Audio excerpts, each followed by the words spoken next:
ओम त्र्यंबकं यजामहे सुगंधिं पुष्टिवर्धनम् उर्वारुकमिव बंधना मृत्युमोक्षे यमामृता. श्री शिवाय नमस्तुभ्यं. हर हर महादेव. ओम श्री महालक्ष्मी नमः.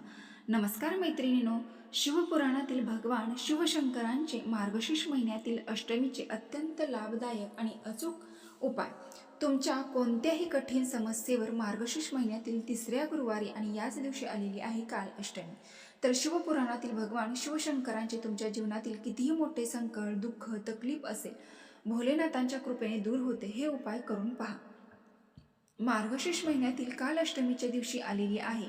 मार्गशीर्ष महिन्यातील तिसरा गुरुवार योगायोगाने असा 700 वर्षांनी शुभ संयोग बनून येत आहे. त्यामुळे आपल्याला या दिवशी भगवान श्री हरिविष्णू, माता लक्ष्मी बरोबर भगवान शिवशंकरांची पूजा करायची आहे, उपासना करायची आहे. ही पूजा उपासना केल्याने भक्तांचे कल्याण होते. भक्तांचे भय, दुःख, पाप आणि नकारात्मकता संपते. बाबा भोलेनाथ यांना काशीचा कोतवाल म्हणतात. उद्या मार्गशीर्ष महिन्यातील काल अष्टमीला पहिले काम आपल्याला हे करायचे आहे की या दिवशी जेवढे होईल तेवढे आपल्याला निराहार राहायचे आहे. बघा, उद्या आपल्याला मार्गशीर्ष महिन्यातील गुरुवार तर असणारच आहे, परंतु काल अष्टमी सुद्धा आहे. तरी या दिवशी आपल्याला उपवास हा आवर्जून करायचा आहे. म्हणजेच आपण कमीत कमी खाण्याचे प्रयत्न करावेत. दुसरे काम, आपल्याला लसूण कांदा खायचा नाही, तो वर्ज्य करायचा आहे. मार्गशीर्ष महिन्यातील गुरुवारच्या दिवशी आलेली आहे काल अष्टमी. या दिवशी बेलाच्या झाडाला 11 वेळा अर्ध परिक्रमा करत्या वेळेस बेलाच्या वृक्षाला कच्चे दूध अर्पण करावे आणि कच्च्या सुताचा धागा 11 वेळा बेलपत्राच्या वृक्षाला गुंडाळावा. हे काम स्त्रियाही करू शकतात आणि पुरुषही करू शकतात. तसेच मार्गशीर्ष महिन्यातील तिसऱ्या गुरुवारी काल अष्टमी असल्यामुळे 2 वेळा एक दीपदान करावे. एक सकाळी बेलपत्राच्या वृक्षाखाली आवर्जून दीपदान करावा आणि एक सायंकाळी प्रदोष काळामध्ये दीपदान करावा. यामुळे आपल्या जीवनात, आपल्या घरात कल्याण आणि प्रकाशमय वातावरण निर्माण होते. आत्ता आपण काही प्रभावशाली उपाय बघूयात. 1. उद्या मार्गशीर्ष महिन्यातील तिसरा गुरुवार आणि याच दिवशी आलेली आहे काल अष्टमी. तर या दिवशी आवर्जून 11 दीपदान करावेत. यातील एक दीपदान आपल्या घराच्या चौकटीवर, एक दीपदान बेलपत्राच्या वृक्षाखाली, एक दीपदान तुळशीमध्ये, एक दीपदान शमीवृक्ष असेल तर शमीवृक्षाखाली, एक दीपदान जमले तर आपल्या घरातील मंदिरामध्ये आपण करावे. आणि अन्य जे राहिलेले आहे ते दीपमाला आपण भगवान शिवशंकरांच्या मंदिरामध्ये किंवा शिवशंकरांचे मंदिर नसेल तर भगवान श्री हरिविष्णूंचे, विठ्ठलांचे मंदिर असेल तर तिथे हे दीपदान अवश्य करावे किंवा बेलाच्या वृक्षाखाली सर्व राहिलेले दीप प्रज्वलित करा. 2. बघा, मार्गशीर्ष महिन्यात असे योगायोगाने 2 योग जुळून आले आहेत.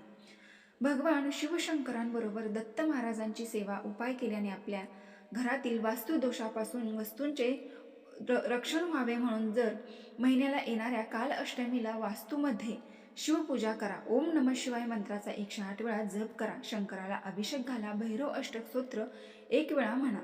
3. मार्गशीर्ष महिन्यामध्ये पिंपळाच्या झाडाला आणि शमीच्या झाडाला विशेष असे महत्त्व आहे. तर प्रत्येक व्यक्तीच्या वैवाहिक जीवनामध्ये सतत काही ना काही छोट्या मोठ्या अडचणी, संकटे किंवा क्लेशजनक वातावरण असते. तर वैवाहिक जीवनाच्या सुखासाठी उद्या गुरुवारी काल अष्टमी आलेली आहे. तर सायंकाळी सूर्यास्ताच्या वेळी शमीच्या झाडाला किंवा नसेल तर पिंपळाच्या झाडाला एक फक्त लोटा जलामध्ये काळे तीळ टाकून ते जल अर्पण करा. त्यानंतर तिथेच एक मोहरीच्या तेलाचा दिवा लावा. हा उपाय केल्याने शिवशंकरांच्या आशीर्वादाने तुमच्या वैवाहिक जीवनातील सर्व अडचणी दूर होतील. 4. मार्गशीर्ष महिन्यातील तिसऱ्या गुरुवारी आलेली आहे काल अष्टमी. तर अंतर्लेप म्हणजे तिसऱ्या गुरुवारी आलेली म्हणजे शारीरिक दुखणे दूर करणारा उपाय. शिवलिंगावर माता अशोक सुंदरीच्या ठिकाणी सुगंधी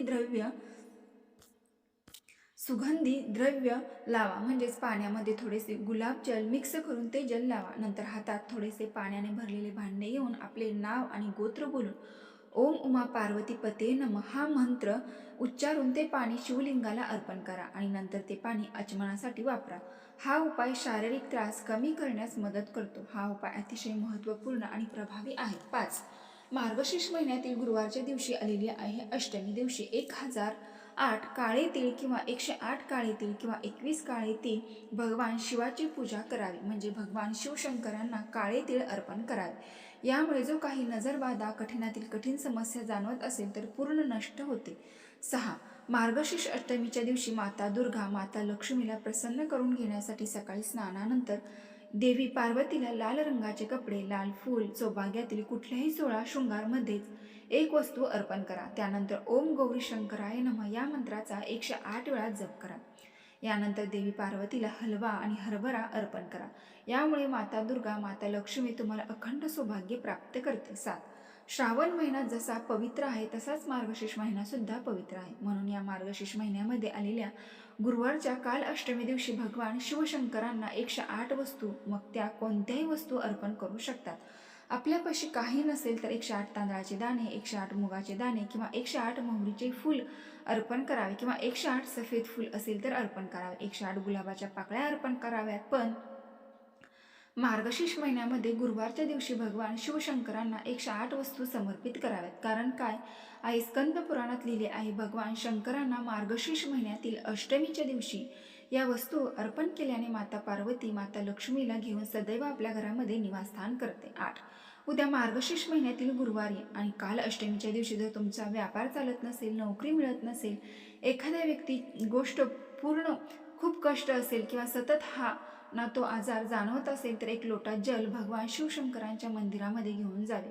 गंगाजल प्रथम नंदेश्वर महादेवाला समर्पित करावे. त्यानंतर थोडे शिवलिंगावर अशोक सुंदरीच्या स्थानावर समर्पित करावे.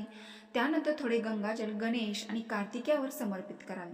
त्यानंतर थोडे गंगाजल जया, विषहारा, शामलीवाली, दौतली आणि देव यांनाही समर्पित करावे. आणि थोडेसे गंगाजल शिवलिंगावर समर्पित करावे. आणि गंगाजल जलाधारीतून वापस थोडे आपल्या तांब्यामध्ये आणावे आणि 3 दिवस लगातार ते गंगाजल पिण्यासाठी प्रारंभ करावा. त्यानंतर तुम्ही स्वतः डॉक्टरांकडून तपासून घ्या की तुम्हाला कितीही आजाराचा त्रास होत असेल तर तो आजार कमी झालेला असेल.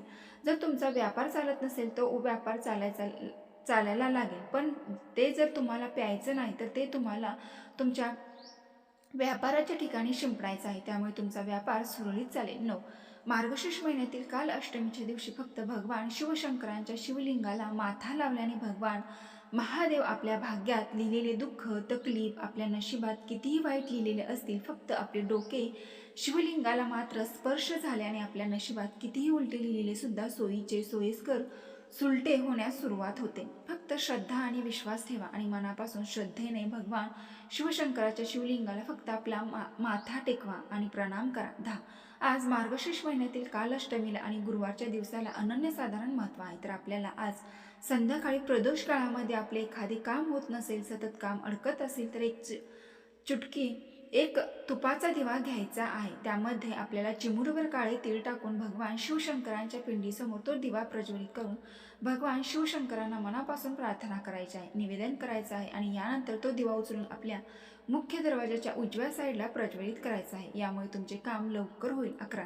उद्या भगवान शिवशंकराने एक अखंड नारळ अर्पण करावा. बघा, महादेवाला अखंड नारळ का अर्पण वाहतात? सगळ्या देवांना आपण नारळ फोडतो, महादेवाला वाहावे लागते. महादेवाला नारळ फोडत नाहीत. महादेव हे अखंड आहेत म्हणून अख्खे नारळ महादेवाला व्हावे लागते. ते खंडित नाहीत. महादेव हे पूर्ण ब्रह्मांड महादेव, पूर्ण विश्वात्या विश्वविषम विलकलय बहेरम पंचवक्र नेत्रम, त्यांनी खंडित चालत नाही. म्हणून उद्याच्या दिवशी भगवान शिवशंकरांना एक अखंड नारळ मंदिरामध्ये जाऊन अर्पण करा. यामुळे 1000 पटीचे पुण्यफळ तुम्हाला प्राप्त होते. 12.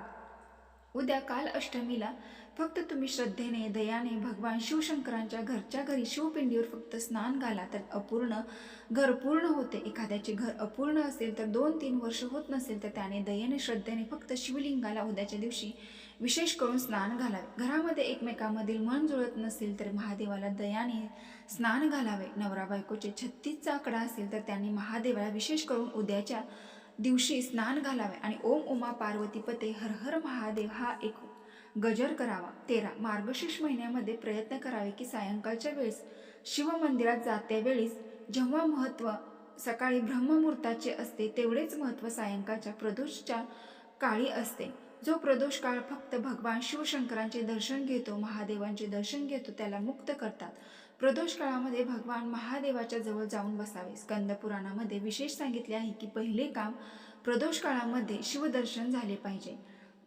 पूजा वगैरे करण्याची गरज नाही, फक्त शिवलिंगाचे दर्शन करून यावे. भगवान महादेवांचे सायंकाळी दर्शन करणे म्हणजे संपूर्ण ज्ञानाचे अनंत अनंत परिपूर्ण प्राप्त देणारे असते. महादेवाचे दर्शन करावे, स्मरण करावे. या दिवशी विशेष करून भगवान शिवशंकरांच्या आरतीचे दर्शन केले तर तो व्यक्ती धन्यवाद होतो. म्हणून संध्याकाळच्या वेळेस शिवदर्शन करावे, आरती दर्शन करावे. मैत्रिणींनो, ही अत्यंत महत्त्वपूर्ण माहिती मला तुमच्यापर्यंत पोचवायची होती. व्हिडिओ पूर्ण माहिती आवडली असेल तर आपल्या चॅनलला एक लाईक करून कमेंट बॉक्समध्ये ओम नमः शिवाय, ओम श्री महालक्ष्मी नमः नक्की टाईप करा. धन्यवाद.